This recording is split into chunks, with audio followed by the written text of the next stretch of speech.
रितेश दाओ, ये हार्दिक कहाँ है? 4-5 दिन स्कूल नहीं आते। अरे जयराम गुरुजी। जयराम जयराम।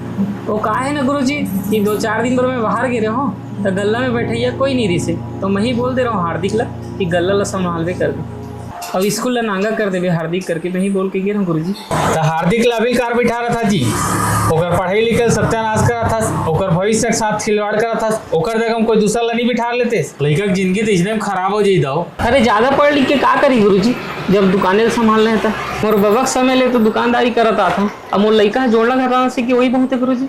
और अगले साल से सोचा था गुरुजी कि मैं लड़का ला स्कूल बंद करवा दूँ, करके हमारे खानदान में आज तक कोई 10वीं ले ज़्यादा पढ़े नहीं, अब मैं लड़का ला पढ़ा के का करूँ? का दे भाई चंदन तो वो 5 किलो वाला आटा का पैकेट दे दे यार।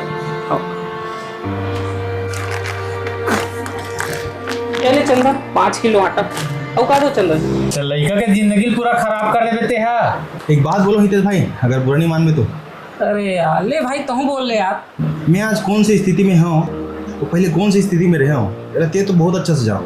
हाँ अच्छा से जाना था कि 6-7 साल पहले काम खोजत रहे, सब काम मैं दिवा रहे हूँ। हाँ लेकिन ओकर पहले मैं अपन पढ़ाई पूरा करे हूँ और घर की स्थिति ठीक ठाक रही से, और मोला बहुत इच्छा रही से कि मैं सरकारी नौकरी करता हूँ। एक स्थिति दिन रात में पढ़ाई करें, बड़े बड़े कोचिंग सेंटर में कोचिंग करें, बड़े बड़े एग्जाम फाइट करें, लेकिन गवर्नमेंट जॉब के कंपटीशन हाई है।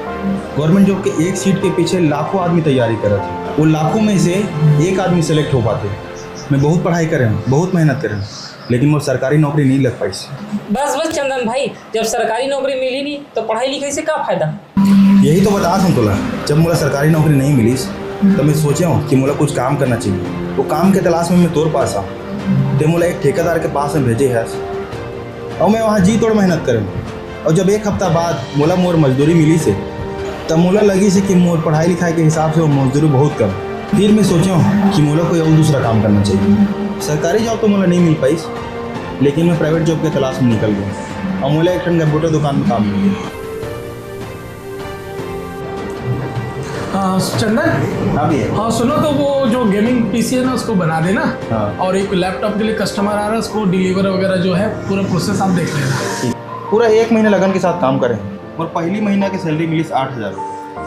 वो 8,000 देख के मैं बहुत खुश हूँ। अब वो 8,000 मोर घरेलू खर्चा में खत्म हुई से ना, तो मुझे लगी इसके पैसा बहुत कम है। अब मैं सोचा कि मुझे कुछ और करना चाहिए। अब बहुत सोचे के बाद मुझे लगी कि मोरे यहाँ 2 एकड़ खेत है, बोला बो के देखता हूँ। फिर अपन घर के खेत ला बो हूँ, पढ़े लिखे तो हाँ, मूल्य आसानी हो जाए, कृषि ला समझे बर, खाद पानी अनाज सबके अच्छा व्यवस्था करें, फसल भी बहुत अच्छा हुई से। 2 एकड़ खेत में धान जबरदस्त हुई से, अब मोला आमदनी भी बहुत अच्छा हुई से। महीना के हिसाब लगा हूँ तो थोड़ा निराश हो गया, काबर के मेहनत के हिसाब से मोला उतना नहीं मिली से जितना मिलना रही से। मोला लगी कि मेरे पास जमीन ज़्यादा होती तब मोर आमदनी भी ज़्यादा होती। और आजकल तो सब खेत खार के काम में झंझट समझते और अपन खेत ला रेखा दे देते, और पढ़ैया लिखैया मन तो खेत खार जाना पसंद नहीं करे। तो दूसरा साल में यहाँ 5 एकड़ रेघा ले हूँ, 2 एकड़ घर के हो गए, तो टोटल 7 एकड़ बो हूँ। खेत के काम पर लेबर खोजे हूँ, कृषि के बारे में यूट्यूब से बहुत सारा जानकारी ले हूँ। खेत में मैं धान के फसल के साथ में सब्जी भाजी के भी खेती करे और उमा मोला बहुत अच्छा आमदनी हुई से। धान के साथ साथ सब्जी भाजी के भी खेती करते हूँ। फिर 5 एकड़ खेत से 10 एकड़,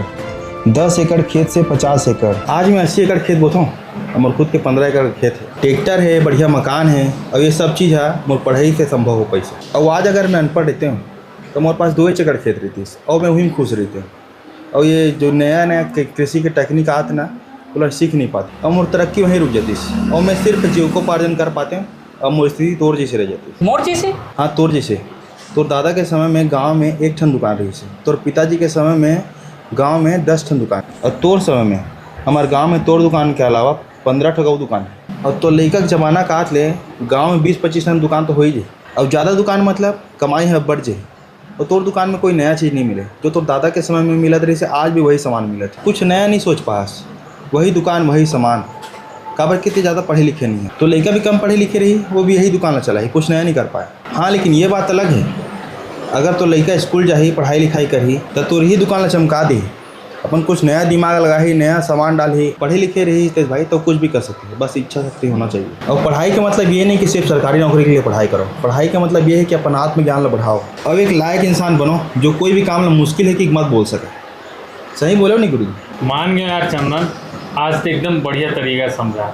यही बात ला मैं गुरु जी होकर कत को झला समझाया, लेकिन कहो समझ ही नहीं पाए मोर बात ला।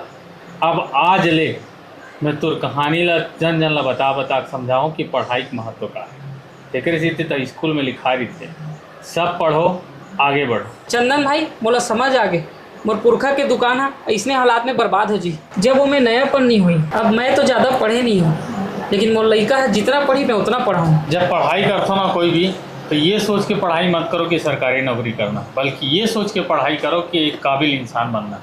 एक काबिल इंसान समाज ला अपन परिवार ला बहुत ऊपर तक ले जा सकता। और आप सबसे विनती है कि अपन बेटा बेटी जरूर पढ़ाओ, कहीं भी पढ़ाओ, चाहे सरकारी स्कूल में पढ़ाओ, जहाँ से भी ज्ञान मिले अर्जित करो।